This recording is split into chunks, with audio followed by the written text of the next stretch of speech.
વડોદરા કોર્પોરેશનના ક્લાસ 1 અધિકારીઓ 2 દિવસની માસિક સીએલ પર. કોર્પોરેશનના અગત્યના કામો આજે થશે ઠપ. આજે એક પણ ક્લાસ 1 અધિકારી નથી આવ્યા ઓફિસમાં. ઓડિટ વિભાગમાં ફાઇલોની વિગતો લીક થતી હોવાથી ઊભો થયો છે વિવાદ. કેટલાક તત્વો ઓડિટ વિભાગમાંથી ફાઇલોની વિગતો મેળવી કામના સ્થળ ઉપર જઈ અધિકારીઓ પર રોફ જમાવે છે.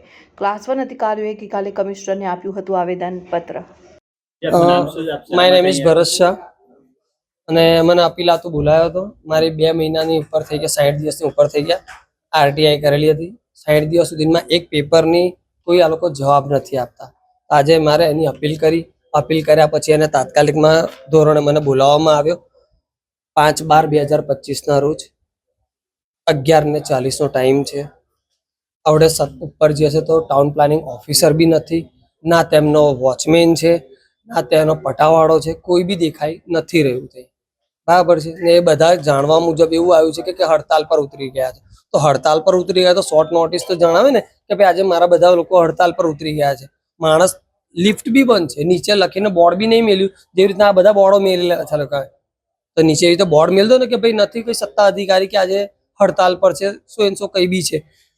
આજે લગભગ 7-8 જણા બુઝુર્ગ છે, એ બી બિચારા ચાલતા ચાલતા ઉપર જાય છે ને ચાલતા ચાલતા નીચે ઉતરી રહ્યા છે. ના કરે નારાયણ કોઈ અસ્થમાનો પેશન્ટ હોય એને એટેક બેટેક કે કઈ બી આવી જાય, સમજો, તો શું કોર્પોરેશન જવાબદારી લેશે? આ બોલાયા પછી આવું થાય, જવાબદારી કઈ બી લેશે? આ લોકો શોર્ટ નોટિસ નથી આપી શકતા. કોઈ બી રીતનો નહીં, કોઈ ફોન નહીં ઉઠાવી રહ્યો, કઈ બી કોઈ જવાબ નથી આપી રહ્યો.